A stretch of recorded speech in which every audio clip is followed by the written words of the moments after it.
Boa tarde, em nome da Escola Rosa Cruz, da Fraternidade Rosa Cruz, desejamos a todos uma ótima quinta-feira e que as rosas floresçam em vossa cruz. E na vossa também. Estamos trabalhando aqui com a ajuda dos centros de São Pedro e Porto Ferreira. Maria Gabriela de Porto Ferreira vem sempre colaborar com a gente, agregar valor ao nosso encontro com seus comentários ligados principalmente ao seu próprio tema natal. Aqui nós procuramos usar exemplos práticos das nossas vidas para mostrar como a astrologia funciona no cotidiano. É uma astrologia aplicada, principalmente na questão ligada à saúde e reformulação de hábitos. Estamos na nossa reunião 48, estamos terminando o assunto casas terrestres. Vamos falar hoje da casa 8, que está associada aos desejos mais íntimos e que normalmente nós temos vergonha, medo de confessá-los. Então a casa 8 pode ser chamada de desejos inconfessos. Eu sempre comento, Maria Gabriela, que você tem Lua e Júpiter em Escorpião. Escorpião é um signo associado à casa 8. Não é a mesma coisa, mas há uma equivalência. Durante a sua encarnação, como é que você fez para transmutar aqueles receios, aqueles temores que você guardava na caixinha de Pandora? São sempre presentes, eles voltam em determinados momentos. É muito comum que nós não estejamos preparados para lidar com níveis de frustração. Então, quando acontece alguma frustração, é óbvio que nós somos convidados a esses temores. E uma vez que eles entram, uma vez que eles estão dentro de nós, eles sempre vão se apresentar. Uma das coisas que eu utilizo é o raciocínio lógico. Então, sempre que sou tomada por esse impulso de Thanatos, eu pergunto para mim mesma, isso tem lógica? Não, isso não tem lógica. Então, beleza. O que tem atrás dessa porta? Se eu não abrir, eu nunca vou saber. E aí eu vou ficar fantasiando o que está atrás dessa porta. Então, a gente precisa ter coragem de abrir e olhar e vai ver que não é nada. Mas pelo que eu entendi, no seu entendimento, quando um trauma, um problema, um pânico está instalado na nossa alma, é difícil desinstalá-lo? É difícil quando você não está na disposição de fazer isso. Quando você está na disposição é muito fácil. É mesmo? Por quê? Porque você tem que ir para o enfrentamento.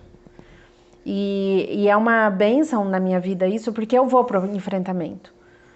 Então, eu acredito que se torna fácil e você percebe que o medo, normalmente, é um balão. E que quando a gente estoura esse balão, a gente vê que não é nada.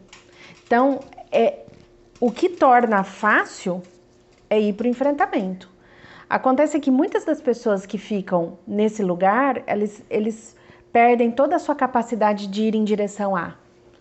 Eles ficam desmotivados, desanimados. Esse desânimo que torna complicado esse ir. Aí, realmente, às vezes, não tem Então, como. você acredita que quando você não tem coragem, a coragem do enfrentamento, esse problema que está instalado na alma, ele pode virar um processo depressivo? Sim, ele vai corroendo, né?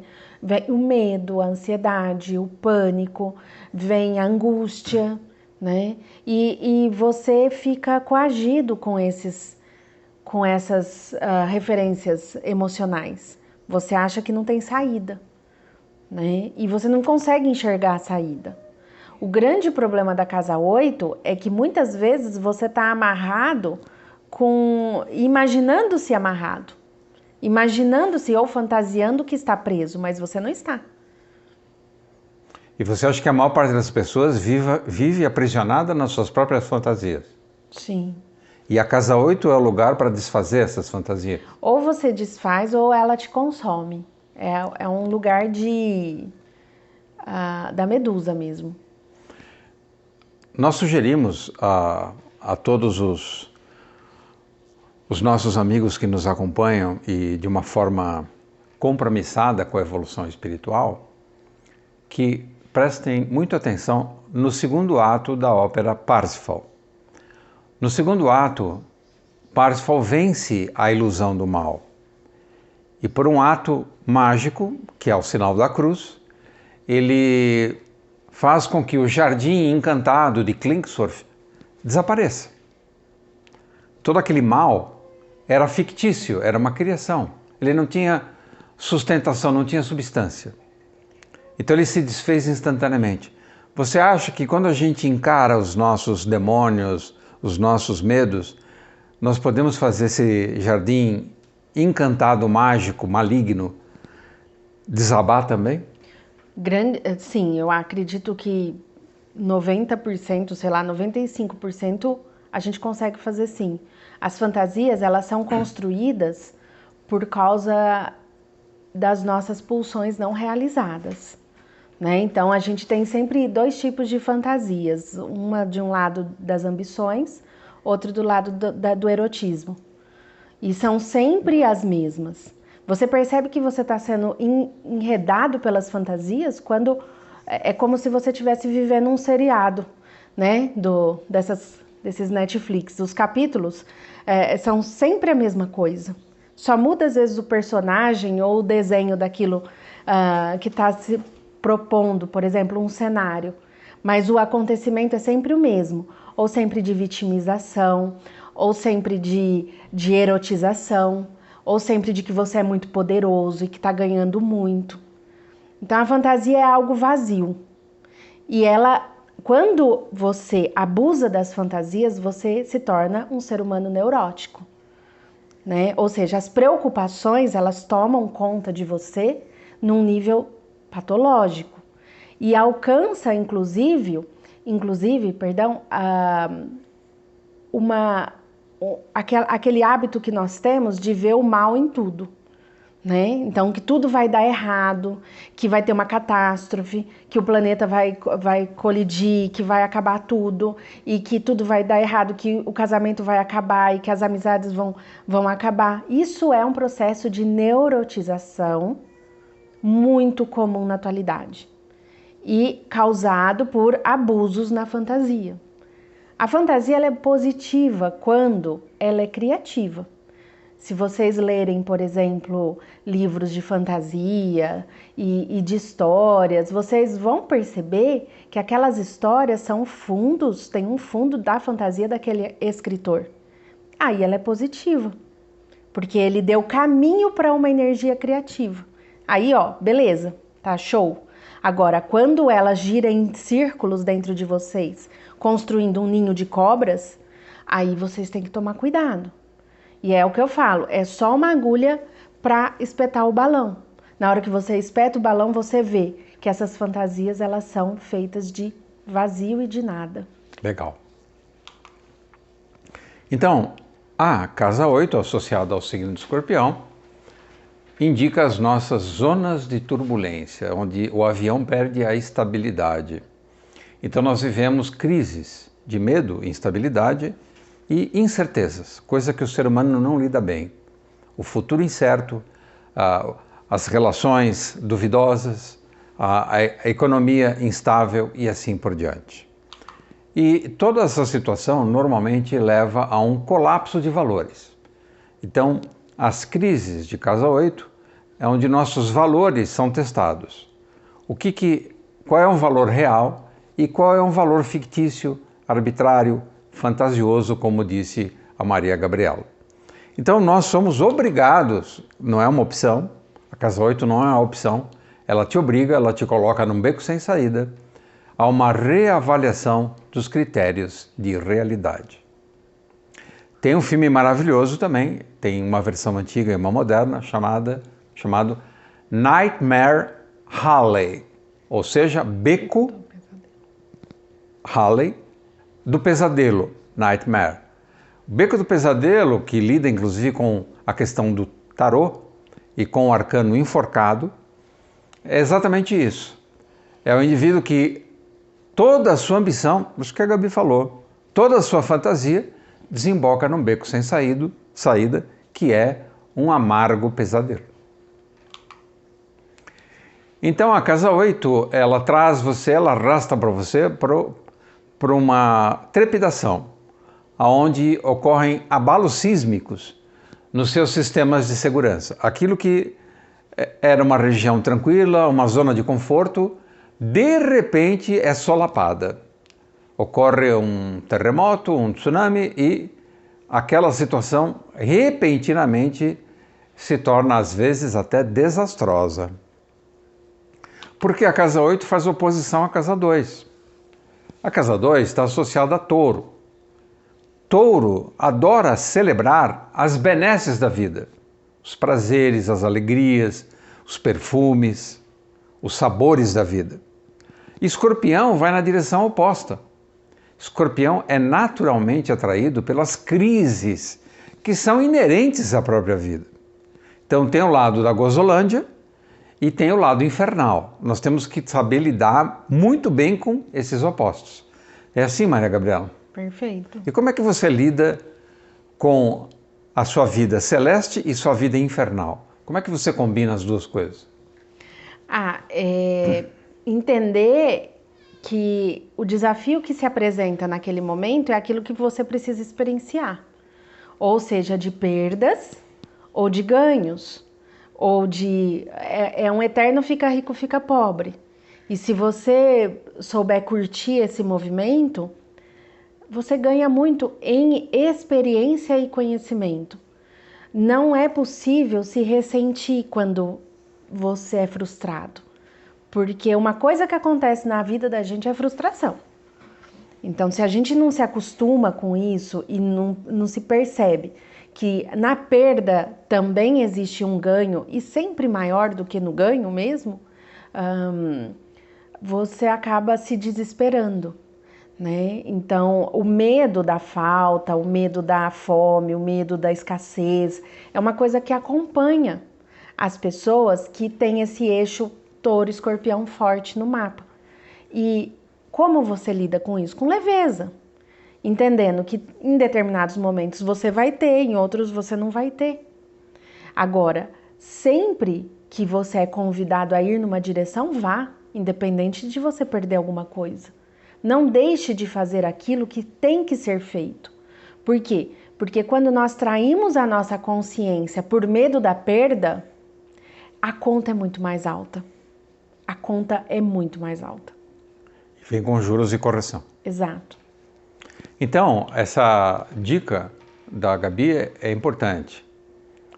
Quando nós estamos perdendo substância, se nós olharmos bem a situação, nós estamos ganhando essência. E a essência sobrevive. E toda substância tem prazo de validade. E a essência é eterna.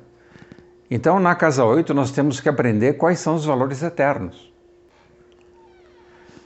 Então, Maria Gabriela, essa permuta que a casa 8 nos convida de substituir tudo aquilo que é mera substância, portanto tem existência efêmera, tem prazo de validade, em nome da essência que é eterna, essa é a principal tarefa da usina transformadora da casa 8. Só que é uma operação difícil, porque os nossos sentidos se apegam às substâncias. Sim. E acabam esquecendo que por trás da substância há uma essência.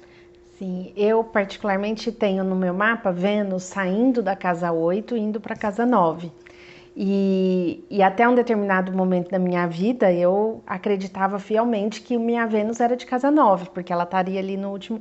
Meu mapa é sempre dos últimos graus ali, né? Eu pego os ares de uma casa e os ares de outra, de um signo e de outro.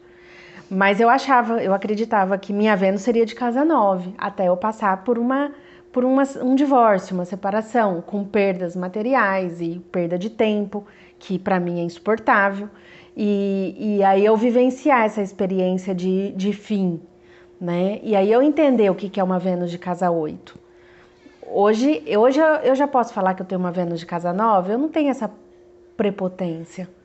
Né? Ela está nos últimos graus de uma casa 8, vivenciando essa experiência de necessidade de morte, de perda, de você aprender pela perda a pureza, né? Aprender pela perda uma necessidade de devoção que é próprio da Vênus, né? Ou da beleza. E quem sabe eu um dia chego nessa casa 9, numa Vênus de casa 9, pronta para experienciar um belo sagitariano ou jupiteriano. Né? Legal. Então, a Vênus numa casa 8, ela marca sim uma necessidade dessa morte, mas não uma morte física ou de uma morte dramática, mas uma morte de coisas que você precisa deixar morrer dentro de você para que esse feminino, né, essa Vênus regenerada, possa sair como uma fênix dali. A casa 8, ela não está ali para destruir a gente, mas para nos tornarmos fênix em algum assunto. Legal. Então, olhando novamente para o mandala zodiacal, Touro, que é o segundo signo do zodíaco, ele aterra o espírito, ele densifica a existência, porque a consciência fica demasiadamente focalizada nas questões práticas e materiais da vida, principalmente em tudo aquilo que está ligado a uma vida e a um bem-estar. E essa necessidade de viver bem, cercado de conforto, normalmente transforma a nossa vida num cárcere privado. Você fica cercado com sistemas de segurança, alarme, cercas eletrificadas, conservando no seu território pessoal, no seu latifúndio, tudo aquilo que você ajuntou durante a vida, mas no fundo, o que você está fazendo é construindo uma gaiola de ouro. E Escorpião, ele trabalha no sentido oposto. Ele vai descolar da matéria, normalmente através de um processo de desintegração, de falecimento, de falência. Então, Touro busca prosperidade e multiplicação através do seu poder fértil, porque a Lua fica exaltada em Touro, então é um signo muito fértil. E em Escorpião, novamente, a experiência oposta.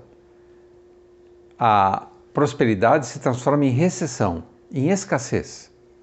E muitas experiências acabam sendo devastadoras, levando tudo que você acumulou à ruína, dependendo de como funciona a sua casa 2 e a sua casa 8. Então, normalmente, a casa 8 implica em você atravessar um terreno minado. Precisa ter muito cuidado.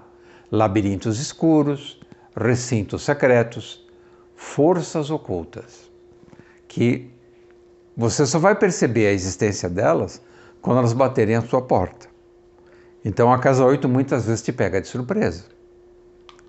E colocam aquelas emoções que você achava que dominava, que você tinha controle, elas entram em erupção. E aí você percebe que o seu autodomínio, o seu autocontrole é posto à prova. E é justamente aí, nesses momentos de eclosão, que a fênix pode surgir. É isso, Maria Gabriela? Perfeito. Que imagem impactante, né? Exatamente esse fogo que nos consome e essa necessidade de consumir aquilo que não é interessante para aquela essência. Né? Aquilo deve ser purgado, tirado de, né? E o movimento que deve ser feito é sempre de muita humildade. Então, eu acredito que a casa 8 nos torna mais humildes. Pelo menos dá essa possibilidade. No livro anônimo, em algum lugar ali do tarô, fala-se que os humildes são aqueles que viram o Cristo. Né? A humildade não é uma coisa tão comum entre os seres humanos. Nós somos falsos humildes. Só são humildes aqueles que viram Jesus Cristo, de fato. Mas a casa 8 é uma redenção dessa prepotência, dessa arrogância humana. Porque é na casa 8 que o nariz encosta no chão. Legal. E a língua também. E a língua também. Muito obrigado, Maria Gabriela. Show. Oi, Cristiano Alonso. tudo bom? Olá, senhor Oswaldo, tudo bem? Tudo jóia. Então estamos falando sobre a Casa 8. Você vai compartilhar as suas experiências de Casa 8 com a gente, com os nossos amigos que acompanham os nossos trabalhos. E essas experiências geralmente têm um teor terrificante. Você leva um susto. Existe um chamamento para você enfrentar suas sombras. Como é que você enfrenta as suas próprias sombras durante todo esse tempo que você está encarnada nessa época? Que jogo você faz com as suas sombras para que elas não te assombrem? Eu procuro não olhar muito para elas, não. Só quando eu sou chamada realmente pelo destino. Mas no dia a dia eu procuro sempre enxergar o bem nas coisas. Então eu uso a técnica de deixá-la lá e enxergar o bem. Agora, quando eu vejo que eu estou sendo requisitada a enxergá-las, aí, como a Gabi falou, eu vou para o enfrentamento também. Me recolho e faço um mergulho dentro de mim mesma e vou para o enfrentamento. Tanto interno quanto externo, me colocando à prova nas situações. Então você acha que o se colocar à prova é importante para você adquirir musculatura anímica, força de caráter, para em situações futuras você já ter um certo know-how, um certo gabarito para lidar com essas sombras? Na verdade, o que a gente vem aqui aprendendo no caminho espiritual da Escola Rosa Cruz, e até alguma coisa que fala no filme Matrix também, em que, em primeiro lugar, a gente tem que ser honesto com a gente mesmo e com o que o destino está solicitando da gente. Então, às vezes você tem que ter honestidade para se colocar à prova no que está sendo chamado. O próprio exercício de retrospecção, que o Max Rendel recomenda no conceito Rosa Cruz do Cosmos, que façamos todas as noites, revisando o nosso dia de trás para frente e julgando a nós mesmos os nossos atos e validando o que foi valoroso, isso vai nos treinando a sermos honestos durante o dia também, porque as rotas de fuga existem para evitarmos essas situações de enfrentamento que muitas vezes são dolorosas, causam danos, causam perdas, né? Tem situações que você vai enfrentar que você sabe que você vai perder alguma coisa, mesmo que seja internamente, né? Ou às vezes materialmente também. Claro. Então a Casa 8 envolve tensões eruptivas, desejos que estavam represados ou recalcados, que eclodem, temores que estavam submersos e nós nem sabíamos, e eles saem debaixo do tapete. Então, normalmente, quanto maior as trevas que acumulamos durante várias vidas, mais a alma deseja a luz. Então, esse desejo oculto pela luz, ele racha a pele metafísica, sai da nossa alma como uma plantinha rompe a semente, buscando aquilo que estava ainda oculto ao espírito. É como você sair da ignorância e entrar no reino da sabedoria, porque o signo seguinte, ou a casa seguinte, a casa 8, é a casa 9, que é a casa da mente superior, dos valores espirituais mais elevados. Então a casa 8, ela tem, ao mesmo tempo que ela tem um velamento, há um desejo de desvelamento. Há um encobrimento e um descobrimento. E essas coisas acontecem simultaneamente. Então a consciência aproxima-se do limiar entre o mundo conhecido e realidades ainda inexploradas. Como é que você lida, Cris, com a surpresa de mundos, dimensões que você nem sonhou que existiam? Além da surpresa, como é que você se posta perante um acontecimento do destino que te pega desprevenida? Em primeiro lugar, acaba me paralisando. Como o meu ascendente é terra, a minha personalidade fica paralisada, terrificada com aquilo. E aí vai cair a ficha no dia seguinte, às vezes uns dias depois, eu preciso metabolizar, digerir aquilo lá para daí começar a tomar as condutas. Mas logo de cara, a hora que chegam esses acontecimentos, a minha reação é paralisia. E você então se isola para digerir? Sim. Normalmente você faz isso? Acabo precisando fazer isso. Então a digestão de questões psíquicas também está associada à casa 8. É um metabolismo da alma, um metabolismo psíquico. Porque a casa 8 vai te convidar a atravessar passagens secretas, como nós dizemos. E como também disse a Maria Gabriela, você só vai saber o que tem atrás da porta se você tiver coragem de abrir a porta. E normalmente a nossa postura perante o desconhecido é de retroação, de receio, de voltar para o útero, aonde a gente se sente seguro. Poucos desenvolvem a coragem para atravessar esse umbral, essa fronteira. E como você disse, né, Cris, quando a pessoa tem um ascendente que precisa se sentir seguro, terra, água, é mais difícil encarar essas fronteiras, né? Eu imagino que deve ser a mesma dificuldade da fronteira da morte, que também é relacionada à casa 8, né? Sim. A morte física mesmo. Porque a morte é uma situação completamente inusitada, diferente de tudo que a gente já experimentou durante a vida, a morte física. Então, eu acho bem desafiador para quem tem terra muito forte no mapa, muitos planetas em terra, ou ascendente ou lua em terra, se preparar para esse momento da morte, que foi até comentado numa aula de sábado, que é o ápice da nossa existência. Aula de domingo, Cris. Aula de domingo, desculpa. Então, a consciência penetra em novas dimensões. Só que isso também depende do nosso livre-arbítrio. O convite existe, mas pode haver uma recusa.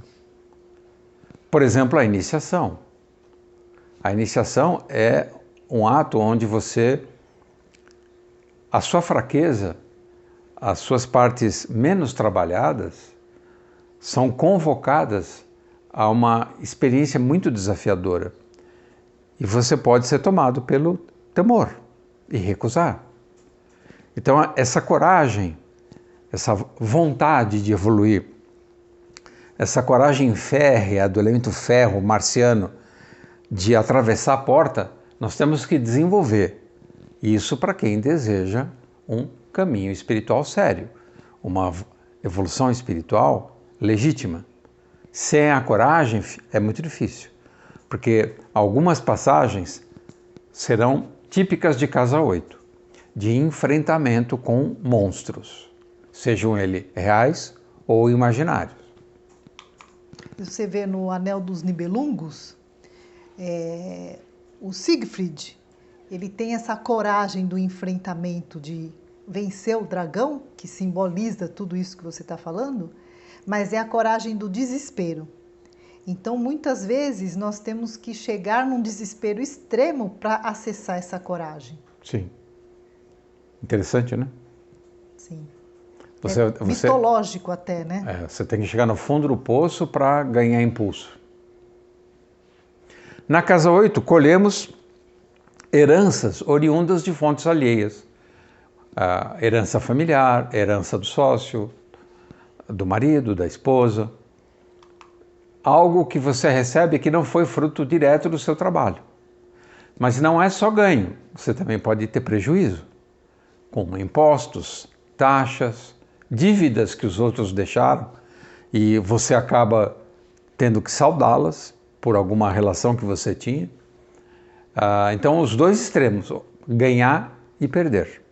Mas como também já foi dito, muitas vezes você acaba ganhando mais quando você perde. E você acaba perdendo quando você acha que você ganha. São os paradoxos da vida. Então, na casa 8 não são apenas riquezas materiais, mas também tesouros espirituais. Então é interessante, né, Cris? Você tem Vênus, você não tem Vênus na casa 8, mas tem Vênus em Escorpião. Então, de alguma forma, você também recebeu bens, recebeu condições favoráveis para a tua vida. Não que você não tenha feito nenhum esforço, mas tanto de casamento quanto de pai, mãe, eles te ajudaram muito a ter uma vida tranquila hoje. Não é? Sim. Não é uma Vênus de casa 8, mas é uma Vênus em Escorpião. Então você, de alguma forma, também tem a bênção da herança. Pois é, também tem bastante das perdas também. Já aconteceram muitas perdas na minha vida. Então, as duas coisas. Tanto materiais, quanto de pessoas, já aconteceram. Quanto de situações que estavam estáveis e de repente se desestabilizam e tem que mudar tudo. Mas nesses movimentos que a gente cresce, sem isso não dá para crescer. Exatamente. Então, não são, desculpa, não são apenas riquezas materiais, mas também riquezas espirituais, isso é muito importante. Então, na casa 8 nós podemos descobrir talentos que também não imaginávamos. Um talento artístico, um talento comercial, um talento intelectual, um talento espiritual, que por um trânsito planetário, por uma progressão, desperta, abre a chavinha, abre a caixinha, e aquela magia, aquele poder emerge. A casa 8, então, poderes e talentos subterrâneos vêm à tona, emergem. Nessa encarnação, Cris, que talentos você acha que você foi percebendo que desabrocharam no decorrer da sua existência? Na minha profissão, eu vejo que existe um talento de curar com a palavra. Apesar do meu atendimento ser, entre aspas, dermatológico, eu faço um atendimento holístico e vou a fundo nas questões das pessoas, porque essa Vênus, que é regente do meu ascendente, está em Escorpião, acaba me capacitando para isso. E estudo bastante para poder ajudar ao máximo, né? E eu tenho visto bons resultados assim nesse talento de curar com a palavra. Então, os talentos espirituais que estão surgindo em você hoje permaneceram também ocultos durante muito tempo? Ah, bastante, bastante. Porque o ascendente em Touro é muito ligado na matéria, na substância. E leva um tempo da sua encarnação, algumas provas que você passa para a essência começar a aparecer. Se você tiver sorte, porque às vezes você pode passar a encarnação inteira.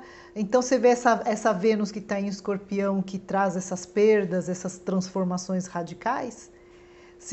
Graças a isso, na verdade, graças mais às perdas e essas transformações, ao acabar tudo e recomeçar de novo, que eu pude ter acesso à verdadeira riqueza, que é a essência, que vale muito mais do que qualquer bem material. Legal. Interessante que você tem Vênus em Escorpião e a Maria Gabriela tem Vênus na casa 8. Você vê? Minha parceira. Sua parceira. Então, a casa 8 ensina a recolher como o beija-flor, como a abelha, como algumas criaturas, a recolher o néctar da vida, aquilo que é mais precioso. Então, nessa imagem muito bonita, nós temos um par de beija-flores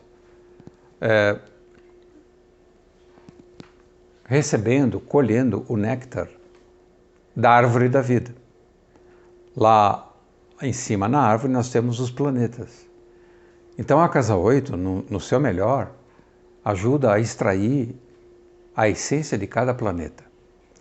Então você pode, com o tempo, quando você vai entendendo o lado alquímico da vida, entrando em contato com o ser, com o espírito dos planetas. Aí sim você passa a praticar a verdadeira astrologia. Você não conversa com os planetas físicos, os corpos planetários, mas sim com a entidade que habita cada ser celeste. Muito bom. Então, a casa 8 podemos destilar as essências do espírito. Você tem, como ascendente Touro, você tem um olfato desenvolvido. Você acha que você poderia através do olfato, sentir o aroma da alma das pessoas? Creio que sim. É algo a ser desenvolvido, né, Eu Cris? acho que sim. Eu acho que já tem alguns vislumbres aí. Legal, né? Muito obrigado, Cris. Eu que agradeço. Pessoal, valeu. Um ótimo final de quinta-feira para vocês. E desejamos que as rosas floresçam em vossa cruz. Na vossa também. Obrigado. Se você gostou do nosso vídeo, se inscreva no canal e ative o sininho. E compartilhe com os amigos. Que as rosas floresçam em vossa cruz. Na vossa também. Obrigado.